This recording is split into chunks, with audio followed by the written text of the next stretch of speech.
Well, I'm just sitting here having my cup of coffee. I just about made some changes today with the bike. In proper KTM style, it started playing up with the electrics again, and I thought, fucking thing, get rid of it. And I went away and had a look at bikes, and there's a few that I fancy, but you know, every time I sat on them or test rode them, it just doesn't compare. It just, yeah. I even looked at the Moto Guzzi 850. Love that wee bike, but again, sitting on it just doesn't feel the same. And I did lower my KTM a little bit, you know, because I'm short-legged, so. Anyway, the problem with the electrics was, when you were setting the suspension on load from rider to rider with passenger, or rider with passenger with luggage, whatever, it was great. It would stiffen it up a bit, so as when the wife was on, it would still sit at the same level. It was great, but then it stopped working. The suspension light came on and it stopped working, and everything was fine until I tried to change the load. It just wouldn't do it, and I thought, fuck it, I've had enough. Anyway, looking at other bikes, nothing could compare with it. So I came back and I went round by the local Werribee KTM dealer, and he had a look at it, and he played about with it, and he says, it's strange that. He says, I don't know what it can be. Anyway, played about with it. He says, look, he says, see how it goes, he says, in a couple of days' time. So I came home, went up to local Woolies, and I tried it, and the bloody thing worked. I don't know what it is. I did take off all the plugs off the suspension, like say, you know, the one down here that you can maybe see, and the ones up under the seat as well. You can't see them because of the seat. I did do them. Took them all off, blew them out, WD-40 on them, clipped them back together. So whether that was what did it, I just don't know. I really don't know. Anyway, can you guess what I'm doing?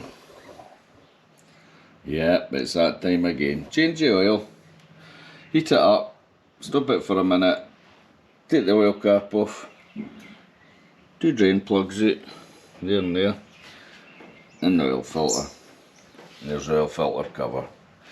And in usual KTM fashion, there's always that wee white bit sludge. Usually that's moisture in the oil. Well, that's probably what it is. But I'm not worried about it because that's just normal with a KTM.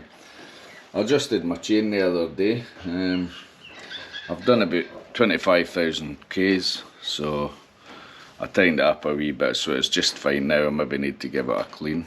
So it's only about maybe 5,000 or 6,000 since I did the oil change the last time. But I thought, you know what, I'm going to get it done because it doesn't do any harm. Plus you sometimes hear of people getting noisy tappets and a rattling from the engine, cam chains, chain tensioners, things like that. Not a lot, but an odd time you do hear it, and I always feel that if you don't change your oil enough, then the viscosity goes, and that's when the damage occurs. So you know what, every 5,000, 6,000, drop the oil, put some new stuff in, fully synthetic.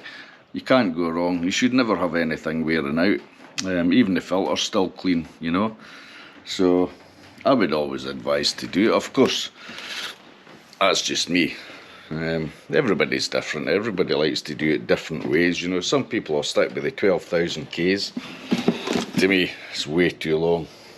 So last time I put Castrol in it. This time I'm back to the Motor X 4T. It's 1050. Fully synthetic, which is what they recommend. They actually recommend 2 hours. I think it's a 540 as well.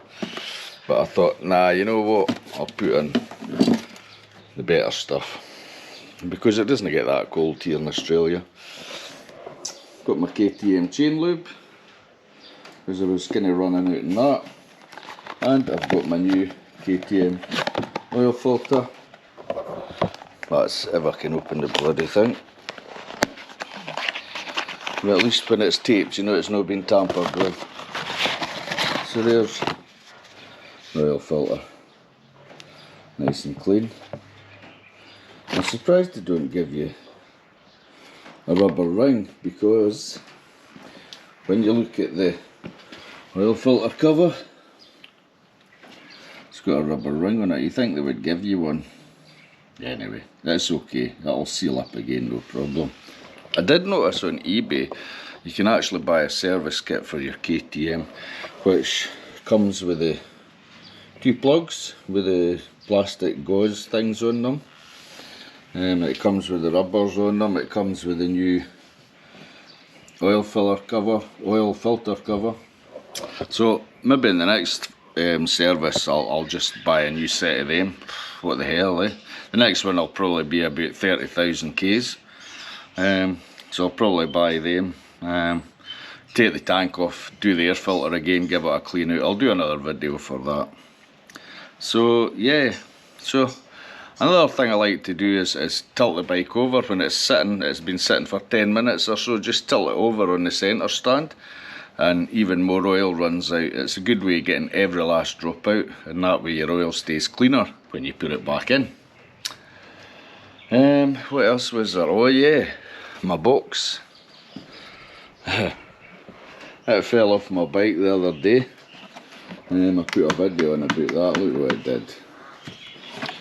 However, it doesn't leak. It's also broken the reflecting strip off that side. That side's okay. It's all scratched. It was a mess, and what it was the plate it sits on. This plate had snapped in half, and it was my own fault because the original plate I put the box too far back on, and it was sort of right at the back edge hanging over, and just the vibration cracked it. So this time I've put it further forward. Here's the mounts for the plate, for the actual plate. It's one here and one here. So the mounts for the box are here and here. And yeah, it shouldn't crack again. It should be quite sturdy. It's really difficult because when you have a passenger in the KTM, you can't have your box too far forward, or it limits the room that they've got. Where I've got it now, you can still see the plate a wee bit there, but it's back far enough. My wife can sit on, she can get her bum on there, back rest there. Perfect. To be honest with you, I was looking at a Yamaha FGR 1300, brand new. I was close to getting one of them as well, but I didn't. I didn't do it. I decided no, I'm not paying all that expense, 32,000 for a new one. But I've been looking at a couple of second-hand ones, and I thought, you know, if I go touring, road touring, that's probably a more comfortable bike for her. But then again, she says she likes on the back of the KTM, so who am I to argue? If you have a look at Teapot 1, when he was doing the KTM 1290, his wife was on the back, very informative she was. And I don't know if you watched Teapot 1 or not, but when his wife was on it, she said it was comfier than his tractor, his BMW, so that says something. To be quite honest, when you look at the seats, I mean, that's the rider's seat, you know, it's no bad. I've sat in worse, you know, it's alright. I mean, it looks like it's a right sharp edge here, but it's no. You know, but when you look at the back, there's even more padding. I mean, that's fantastic. So, anyway, she's dripped long enough now.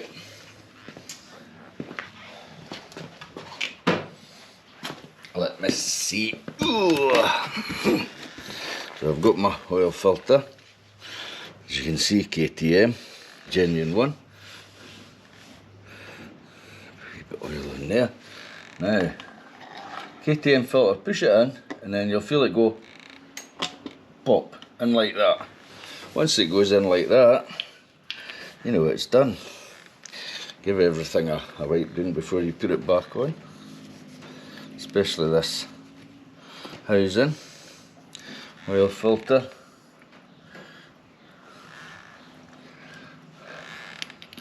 And the last time I kept dropping this bloody thing in the oil. So anyway, she's dripped long enough now.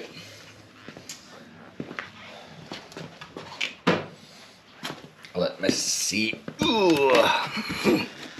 So I've got my oil filter. As you can see, KTM, genuine one. A bit of oil in there. Now, KTM filter, push it in, and then you'll feel it go pop in like that. Once it goes in like that, you know it's done. Give everything a wipe down before you put it back on, especially this housing, oil filter.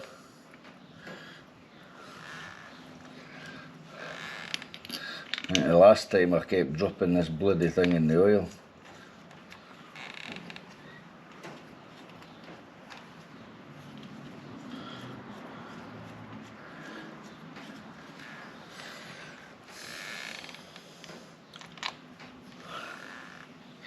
So get that lined up and tighten it up.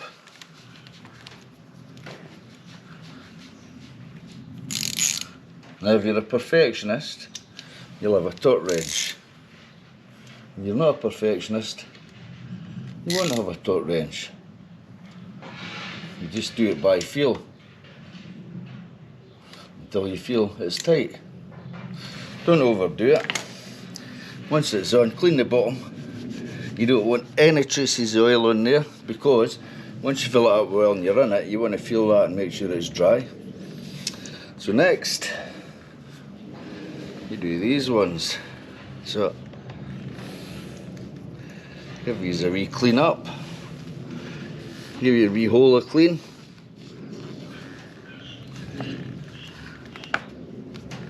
And pop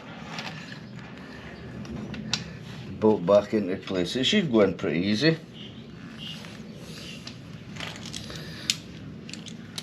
Pretty easy. And again, give it a bit of time, don't overdo it. It's got a rubber ring in it, so the rubber ring's going to seal it, it's not going to leak. Same with this one. Give it a wee clean. Make sure that's clean, which it is. Pop it in. You'll feel that gauze going into its hole. And then tighten that up. Like so, and again, give it a crank up. Job's done. It's just a matter of move this oil pan, clean up the mess that I always make, and then we'll top it up. So the old oil filter, I always stick it in the box and then I can dispose of it. Remember, don't throw oily things into your bin. These have to go to a tip, to a special place, or else you're going to contaminate the environment.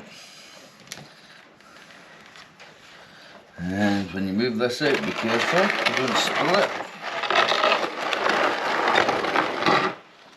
And if you've spilt oil, it's a good trick to get some WD-40. Give it a good spray.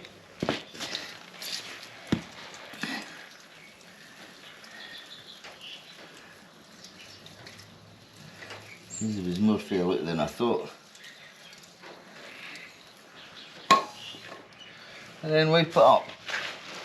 You get that, perfect. Anyway, I'll go and clean on this and then we'll top her up. So when it comes to filling up the oil, what I do is get my oil jug, 4 litres. This is a litre can for topping up. So what I do is I fill that up and just gently pour it in with that. Now, be very careful. I usually put in 3 litres and then start it up, because the tank will take 4 litres, but you have to fill the engine up first. Like when you fill this tank up and start the bike up, the engine, it fills the engine with oil from the tank, so it leaves space for that last 4th litre. So just put the 3 in just now. I'll show you what I mean in a minute. I'll just continue filling this up and concentrate on it before I spill it. So there we go. I've put 3 litres in. Now we'll take the 4, put your cap on after the 3. As you can see, chamber's full with the 3, engine's still empty though. So what we need to do is pump some of that into here. And what we do is we just start the bike up, just for a second or two. Ignition on. And you'll see the oil light will go out when the filter fills up.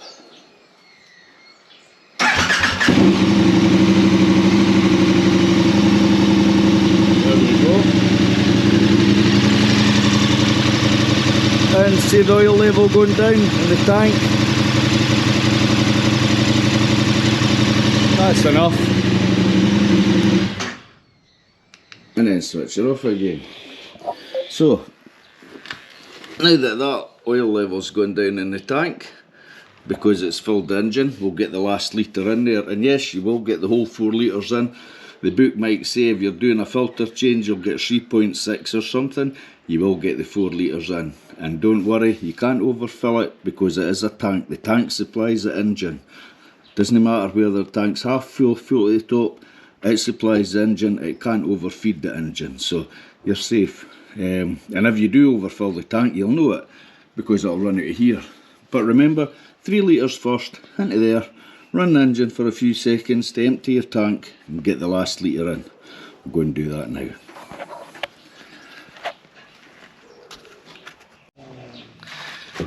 So there you go, here's the last litre going in. And as you can see, it's filling up the tank. Just take your time with it, don't overdo it, like I do. And just put it all in.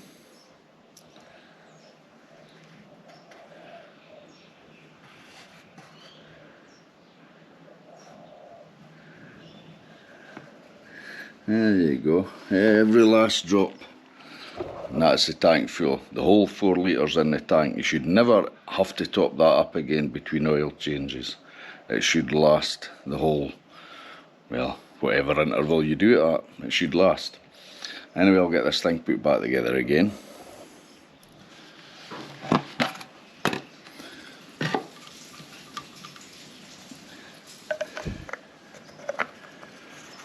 Look, get the cap on, make sure it's tight, give it a wipe round it, make sure there's no drips dripping down, and let's give it a start up again.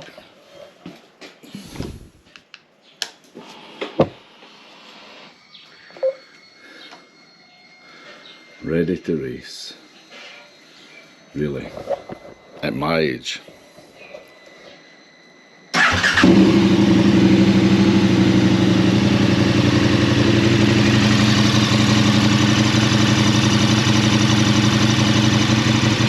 So as you can see, the tank stays full because the whole 4 litres are in it, but that's pumping it through the engine and back into the tank, and it's nice and clear as well. I like to see it when it's clear.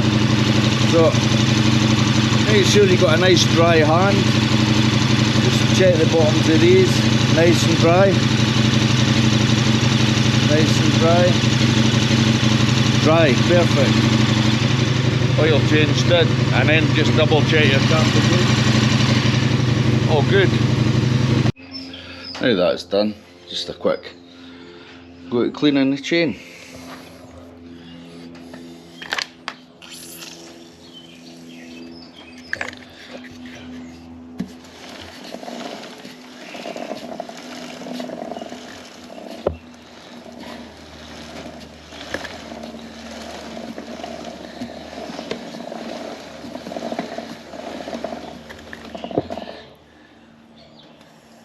A bit WD-40 into the chain, spin it round and give it a good spin to work it in. Then get your brush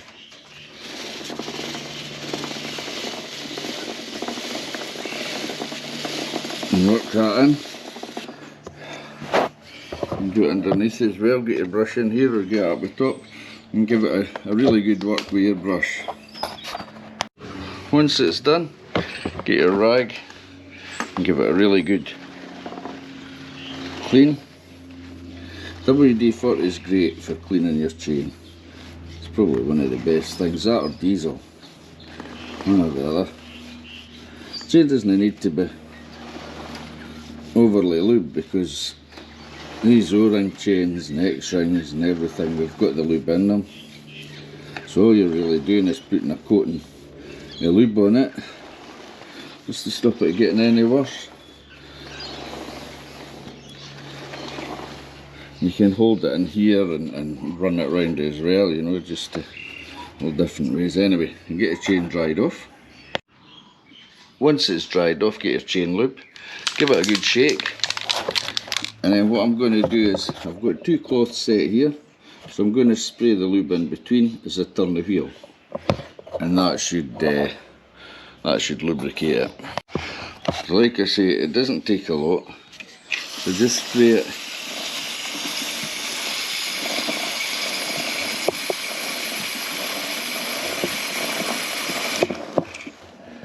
There we go, that's enough to do it. And that's your chain all lubed. So once you've done that, just leave the chain 20 minutes, half an hour to dry till that sort of grease that I'm using goes tacky so as it doesn't fling off. That's your chain greased, easy. So there we go, all done. Filter's changed, oil in it, it's all ready to go. Chain's all greased.